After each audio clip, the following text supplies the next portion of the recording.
So hello and welcome you all first year engineering students. जैसा कि आप लोगों को मालूम है 6 तारीख को आपका बीसी का एग्ज़ाम है, वैसे कंप्यूटर इंजीनियरिंग जो कि 5 तारीख को था, जो पोस्टपोन हो चुका है। तो मैं आप लोगों का स्वागत करता हूँ इस 5 important question 5 unit lecture series में, जिसमें 1 से लेकर 5 यूनिट तक हम सारे यूनिट के बीसी की सारी यूनिट्स के इंपॉर्टेंट 5 इंपॉर्टेंट क्वेश्चन को पढ़ेंगे। तो हम यहाँ पर स्टार्ट करेंगे basic computer engineering and operating system से, जिसमें हम सबसे पहले स्टार्ट करते हैं block diagram of a computer system. What is a block diagram of computer system? जहाँ पर जितने भी टाइप के कंप्यूटर होते हैं, बेसिक कंप्यूटर, यहाँ पर चाहे फ़ोन हो गया, टैबलेट हो गया, लैपटॉप हो गया, किसी भी टाइप का कंप्यूटर, सब एक बेसिक ब्लॉक डायग्राम के ऊपर काम करते हैं। इस ब्लॉक डायग्राम को हम एक्चुअली कहते हैं वॉन न्यूमन डायग्राम। ये डायग्राम वॉन न्यूमन ने दिया था।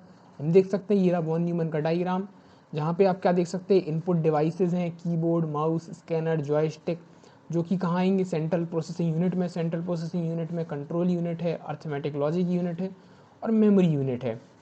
और फिर यहीं से सारे ऑपरेशन, हमारे ऑपरेशन इनपुट डिवाइसेस से अंदर आएंगे, सीपीयू में प्रोसेस होंगे और आउटपुट डिवाइसेस में बाहर निकल जाएंगे, जैसे कि मॉनिटर, प्रिंटर, स्पीकर, ईयरफोन्स हमारे आउटपुट डिवाइसेस हो गए।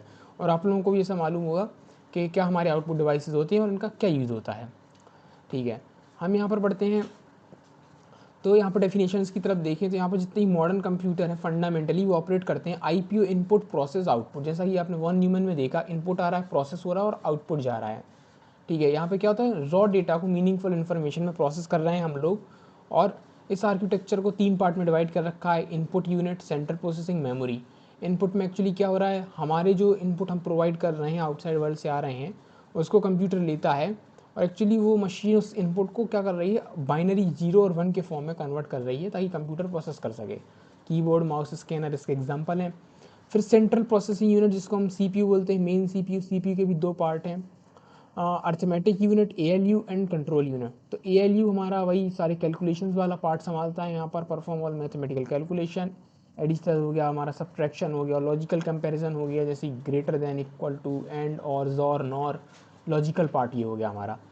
फिर आता है हमारा कंट्रोल यूनिट सीयू। अब ये क्या करता है, ये कुछ कैलकुलेशन नहीं करता, बस एक सेंट्रल मैनेजर का काम करता है, जिसमें क्या करता है, ये सारे इंस्ट्रक्शंस को ये क्या करता है, जैसे बताता है कि सीपीयू को क्या इंस्ट्रक्शन परफॉर्म करने हैं मेमोरी से, कब किसी भी मेमोरी से इंफॉर्मेशन या डेटा को उठाना है, आईओ इनपुट आउटपुट डिवाइसेस कैसे मैनेज करने हैं। यहाँ पर टाइमिंग सिग्नल की जनरेट करता है, ताकि यहाँ पर क्योंकि सारे डिवाइस का इनपुट आ रहा है तो किस इनपुट को कब कैसे इस्तेमाल करना है। एंड लास्ट यहाँ पर पार्ट है मेमोरी यूनिट। मेमोरी यूनिट, इसमें प्राइमरी एंड सेकेंडरी मेमोरी आती है, हम इसको भी और डिटेल में यहाँ पर देखेंगे नीचे। फिर आती है आउटपुट यूनिट। आउटपुट क्या करती है, उन्हीं बाइनरी डिजिट्स को किसी जनरेटेड आउटपुट या ह्यूमन अंडरस्टैंडेबल फॉर्मेट में यहाँ पर कन्वर्ट करती है। तो आप प्रॉपर डायग्राम बनाने के साथ इसको इसी फॉर्मेट में लिखेंगे। एग्जाम्पल है इसके मॉनिटर, प्रिंटर एंड स्पीकर। ठीक है, फिर हम बढ़ते हैं क्लासिफिकेशन ऑफ कंप्यूटर्स की तरफ। Computer are classified on the basis of data they handle. सही बात है, कंप्यूटर को कई तरह से यहाँ पे कई टाइप की क्लासिफिकेशन है। पहला क्लासिफिकेशन हम देखते हैं डेटा हैंडलिंग के हिसाब से, जिसको ऑपरेटिंग प्रिंसिपल भी कहते हैं। पहला हम लेंगे एनालॉग कंप्यूटर। इसका मतलब ये एनालॉग डेटा को ही हैंडल करेगा। ये एक्चुअली कंटिन्यूस फिजिकल डेटा लेता है, जैसे कि वोल्टेज हो गया, प्रेशर हो गया, टेम्परेचर हो गया, ये सारी फिजिकल चीज़ें ही हैं, है ना कि डिस्क्रीट नंबर। एक कंटिन्यूस डेटा लेता है, टेम्परेचर बढ़ रहा है, घट रहा है। और ये बहुत ही ज़्यादा फास्ट होते हैं, लेकिन थोड़े अप्रॉक्सीमेट रिजल्ट देते हैं। एग्जैक्ट, क्योंकि सही बात है, एनालॉग डिवाइसेस उतना एग्जैक्ट काम नहीं, उतना हम लोगों को एग्जैक्ट रिजल्ट नहीं देते, जैसे कि कार का स्पीड मीटर हो गया या थर्मोमीटर। फिर उसके बाद आते हैं डिजिटल कंप्यूटर्स, जो कि डिजिटल डेटा को प्रोसेस करते हैं, जैसे कि हमारे जो नॉर्मल यूसेज वाले कंप्यूटर हो गए, हमारे कैलकुलेटर हो गए, लैपटॉप, सीपीयू, ये सब चीज़ें 100% एक्यूरेट होते हैं, क्योंकि 0 1 बाइनरी डिजिट्स पर काम करते हैं और ये 0 और 1 के फॉर्म में डेटा को इनपुट करते हैं।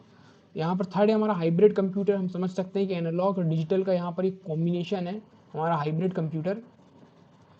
यस, तो यहाँ पर हाइब्रिड कंप्यूटर क्या कर रहा है, यहाँ पर 3 है ना, डिजिटल प्रोसेसिंग एनालॉग दोनों को ले रहा है। यहाँ पर फिजिकल क्वांटिटीज़ को हम लोग डिजिटल में कन्वर्ट कर रहे हैं, जैसे कि ईसीजी मशीन है हमारा, हार्ट का फिजिकल डेटा लेकर हमें डिस्प्ले पर कुछ ग्राफ दिखाती है, तो डिजिटल डेटा हो गया। फिर यहाँ पर based on size and processing power, तो उसके हिसाब से आते हैं पहले माइक्रो कंप्यूटर, फिर मिनी कंप्यूटर, फिर mainframe computer and then super computers. Micro computer यहाँ पर क्या है, एक्चुअली बहुत ही छोटे कंप्यूटर होते हैं, जैसे कि हमारे डेस्कटॉप, पीसी, टैबलेट, फ़ोन। ये सिंगल यूज़र कंप्यूटर होते हैं, जैसा कि हम देखते हैं, बहुत ही सस्ते आते हैं और कम पावरफुल रहते हैं। फिर आते हैं मिनी कंप्यूटर, इनको हम छोटे लेवल के सर्वर कंप्यूटर कहते हैं, जैसे कि हमारे कहाँ पर लगते हैं, इनका इस्तेमाल करते हैं कॉलेज ऑफिस, जहाँ पर छोटे लेवल के सर्वर की ज़रूरत हमको पड़ती है, वहाँ का सारा ही पर्सनल डेटा स्टोर करने के लिए। जैसे कि आपका कॉलेज हो गया तो वहाँ पर एक जो आपके कॉलेज की वेबसाइट या साइट्स हो गई, वो एक पर्टिकुलर आपके कॉलेज में एक सर्वर लगा होगा, उसके ऊपर रन करती हैं और सारे डिपार्टमेंट वाले उस सर्वर से सारी उन कॉलेज की वेबसाइट्स को एक्सेस कर सकते हैं। ठीक है, ये थोड़े माइक्रो कंप्यूटर से बड़े होते हैं, थोड़े से महंगे होते हैं और ये भी मल्टी यूज़र सपोर्ट करते हैं। मेन फ्रेम कंप्यूटर इनसे बड़े कंप्यूटर हैं, एक्चुअली यही सर्वर्स होते हैं, जैसे कि हमारे यूट्यूब का सर्वर, माइक्रोसॉफ्ट का सर्वर होता है। बहुत बड़े सिस्टम होते हैं ये। और यहाँ पर देखिए इनको लार्ज ऑर्गेनाइजेशन इनको इस्तेमाल करती हैं बल्क डेटा प्रोसेसिंग के लिए। जैसे यूट्यूब है, ये करोड़ों यूज़र्स को एक साथ ही सर्व कर रहा है। यहाँ पर आप करोड़ों लोगों के अकाउंट हैं यहाँ पर, या कई है ना, किसी बैंकिंग का सर्वर हो गया यहाँ पर, SBI का सर्वर हो गया, कोई भी सर्वर करोड़ों यूज़र को एक साथ सर्व कर रहा है यहाँ पर। तो ये बहुत ज़्यादा हाईली ये क्या कहते हैं, पावरफुल होते हैं और एक्सपेंसिव कंप्यूटर होते हैं। फिर आता है मोस्ट पावरफुल कंप्यूटर हैं सुपर कंप्यूटर्स।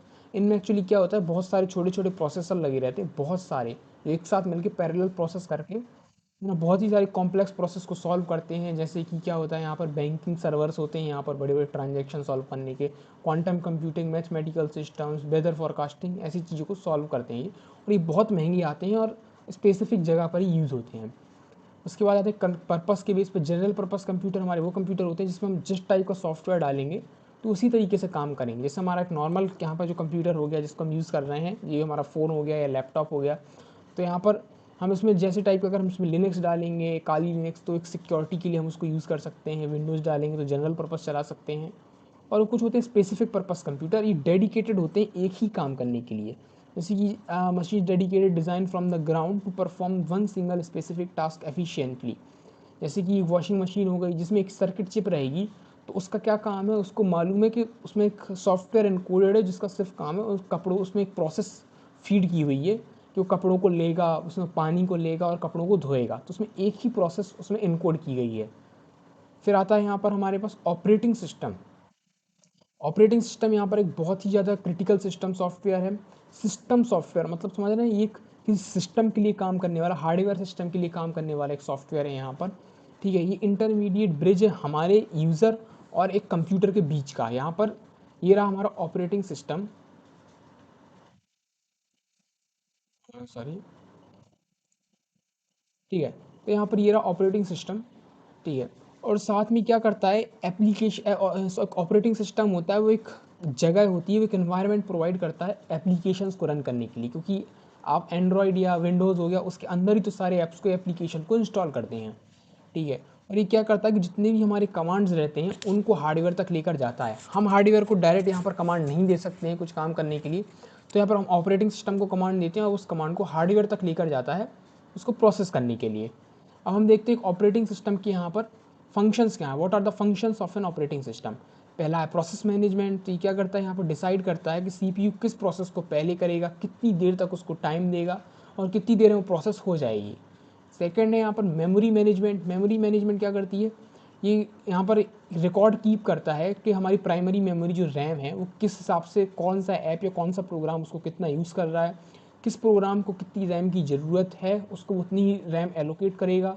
अगर ज़्यादा रैम भर रही है तो फिर कैसे काम करना है, ये सारी यहाँ पर प्रोसेस को संभालता है। देन यहाँ पर आता है फाइल मैनेजमेंट। आपने विंडोज़ एक्सप्लोरर में देखा ही होगा कि यहाँ पर सारी आपकी फाइल्स आप देख सकते हैं। यहाँ पर आपकी वीडियोज़, ऑडियोज़, इमेजेस, सारी फाइल सेपरेट रहती हैं। और ये कहाँ रहती है, हमारी secondary storage, main storage, hard drive या SSD में, तो उनको भी ऑर्गेनाइज़ करता है। डिवाइस मैनेजमेंट, जैसे ये ऑपरेटिंग सिस्टम ही हमारा प्रिंटर, माउस, ये सारी चीज़, जितने भी डिवाइस उनको आपस में कम्युनिकेट करने में हेल्प करता है।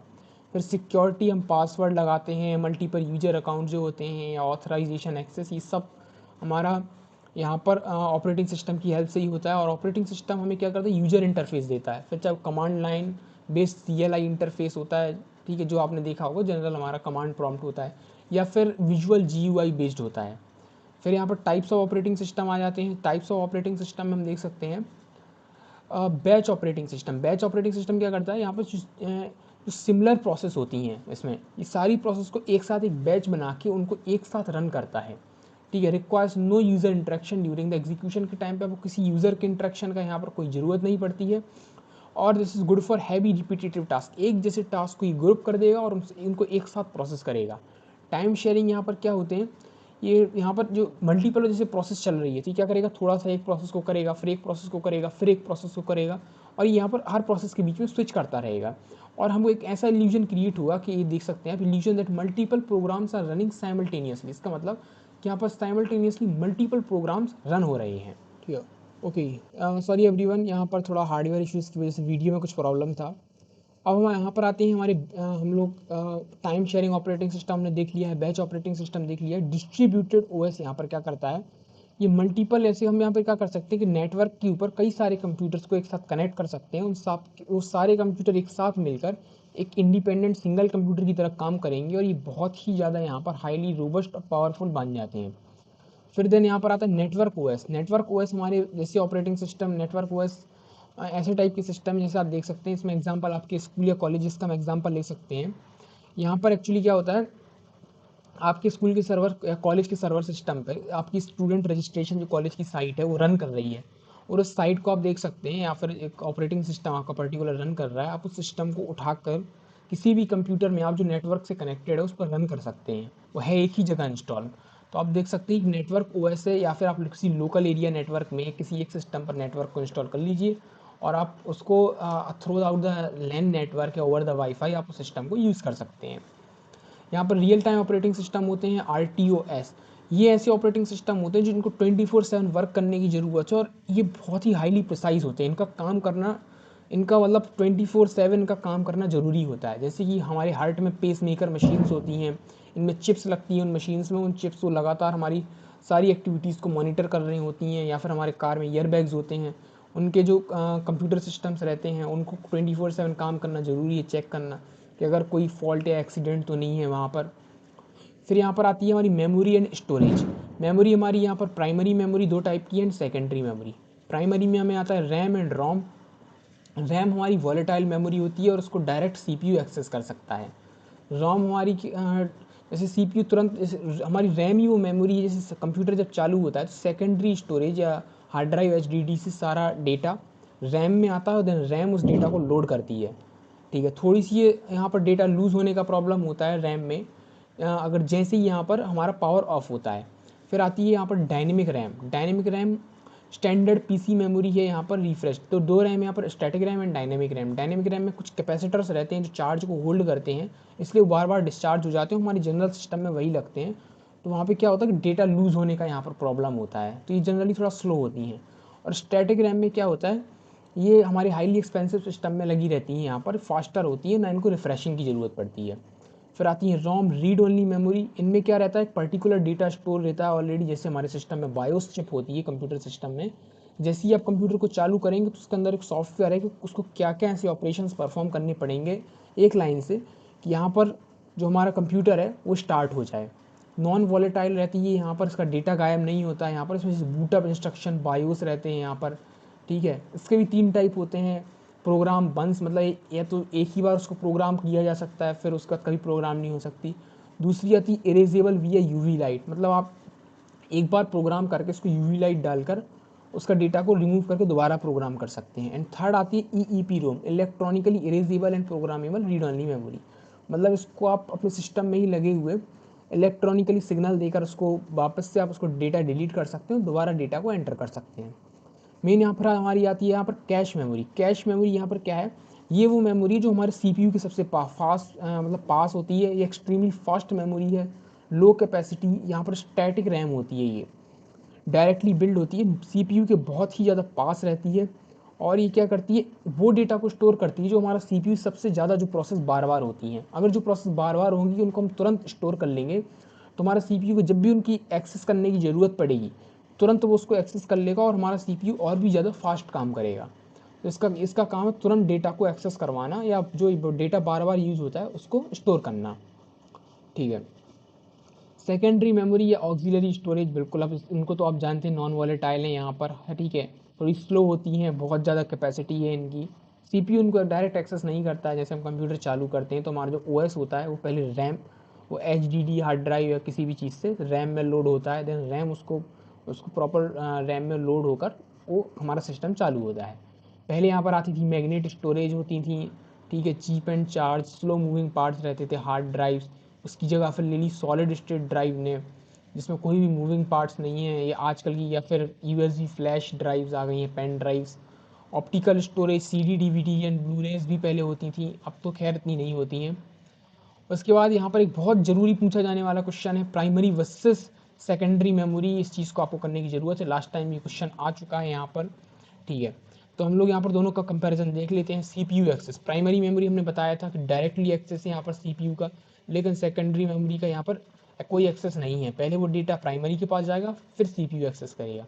प्राइमरी मेमोरी जैसी लाइट गई, यहाँ पर डेटा उड़ जाएगा तुरंत, लेकिन यहाँ पर जो सेकेंडरी मेमोरी है उसका डेटा वैसे का वैसा ही बना रहेगा। ऑपरेटिंग स्पीड प्राइमरी मेमोरी बहुत फास्ट होती है, लेकिन सेकेंडरी मेमोरी बहुत ज़्यादा स्लो होती है। ऑब्वियसली रैम या कैश जो सीपीयू के पास होती है बहुत फास्ट होती हैं। और यहाँ पर प्राइमरी मेमोरी जो है उसका जो हाईली लिमिटेड साइज़ होता है, जैसे 8 GB 32 GB, इतनी की एक रैम स्टिक आती है, आप लोगों को जनरली मालूम है, ठीक है। लेकिन जो सेकेंडरी मेमोरी होती है बहुत ज़्यादा मैसिव कैपेसिटी में होती हैं, 2 TB 3 TB, अब तो कितने भी कैपेसिटी की यहाँ पर मैसिव कैपेसिटी में सेकेंडरी मेमोरी अवेलेबल है।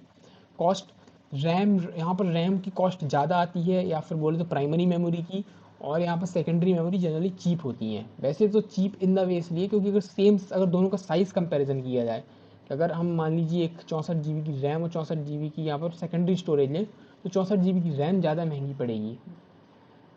और यहाँ पर बेस टेक्नोलॉजी क्या है कि हमारी जो रैम है वो सेमीकंडक्टर मेमोरी चिप से सेमीकंडक्टर से बनती है, और जो हमारी सेकेंडरी स्टोरेज है मैग्नेटिक मेमोरी है, या तो फिर ऑप्टिकल डिवाइस है, या फिर कोई सॉलिड स्टेट या फ्लैश ड्राइव है। एग्जाम्पल है रैम रोम और कैश मेमोरी। कैश मेमोरी के ऊपर भी यहाँ पर शॉर्ट नोट लिखने को आता है, और यहाँ पर एग्जाम्पल है hard drive, SSD, USB and DVD. So